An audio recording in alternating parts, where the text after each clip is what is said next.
வணக்கம். நாம நீர் சுழற்சி வந்து மொத்தம் 3 சொன்னேன். என்னது? ஆவியாதல், ஆவி சுருங்குதல், விழிப்பறிதல். அதுல ஃபர்ஸ்ட் நம்ம என்ன பார்த்தோம்? ஆவியாதல் பார்த்தோம். ஆவியாதல்ன்றது என்னது? நீரை வெப்பப்படுத்தும் போது அது நீராவியா மாறுது. இங்க பாருங்க, அங்க பாத்திரம் தொடச்சி பாருங்க, பொங்க வருதுங்களா? இது இப்ப என்ன இது? சுடு தண்ணி இல்லையா? நீராவி. இந்த நீரை வெப்பப்படுத்தினால வருது. இப்ப இதுல இருக்கிற நீர் தேவையை விட நான் தொடச்சிடுறேன். இது வந்து நீராவியா வந்துச்சு.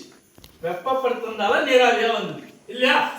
இப்போ ஆவி சுருங்குதல்ன்றது என்னன்னா,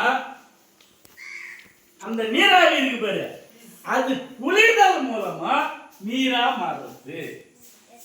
நீராவியானது குளிர்தல் மூலமா நீராவி மாறக்கூடியதுதான் வந்து என்னது?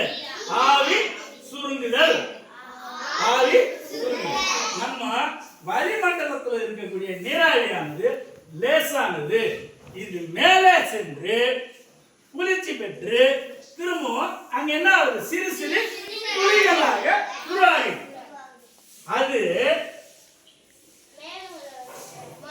அது பிறகு மழையா உருவாகிறது அடுத்த கட்டமா சொல்றோம். சரியா? இந்த மாதிரி சிறு சிறு துளிகளா உருவாகிறத உங்களுக்கு இப்போ எடுத்துக்காட்டு மூலமா செய்யப்படும். இங்க ஏற்கனவே உள்ள என்ன இருக்கு? நீர் இருக்கு. அது மூலமா நீராவி வந்தது இல்லையா?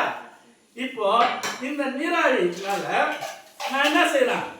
ஐஸ் கட்டி, பனிக்கட்டிகள் போடுறேன் இல்லையா? இந்த பனிக்கட்டிகள் இந்த தட்டு மேல பரவிக்கு இது வந்து குளிர்தலுக்காக வைக்கும். சிறிது நேரம் கழிச்சு பாருங்க, இந்த தட்டோட அடிபாகத்துல என்னவா இருக்கும்? சிறு சிறு நீர்த்துளிகள் இருக்கும். அதை இப்ப நீங்க பார்க்க போறீங்க.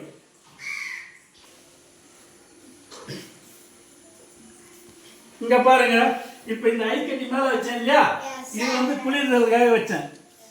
இப்போ இதை எடுத்துருவோம்.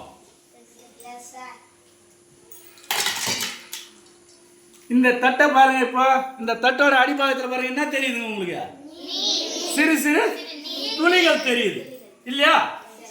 இவ்வாறு தான் இந்த நீராவியானது மேலே சென்று குளிர்தல் மூலமா